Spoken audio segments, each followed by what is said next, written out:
Last week, Brent hit a 2-week low and US crude fell to a 5-week low on concerns about oversupply with more deliveries from Libya and Nigeria. Most in the market, I think, seem to take the view that the oil price is going to remain stuck between $40 and $50 a barrel, which clearly implies that very few anticipate that a deal will be struck, despite the very strong desire on the part of countries such as Venezuela to get a deal to drive the price up, to take the pressure off its beleaguered economy. On Monday, prices were also supported by a weaker dollar as the expected boost to Libyan exports was delayed.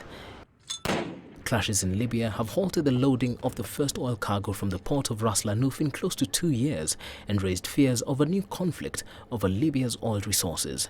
However, concerns about rising supplies still remain. We've been here so many times. Expectations for some form of deal have done the rounds in anticipation of key oil minister meetings, and they just haven't come to anything. So I think that the market's expectation has been lowered, which clearly means if a deal were to be struck, the reaction in the oil market and across financial markets, oil price expectations generally would indeed be very significant. The fact that we're not seeing a very significant move suggests to me that markets are placing a fairly low probability on a form of deal being reached between OPEC and Russia.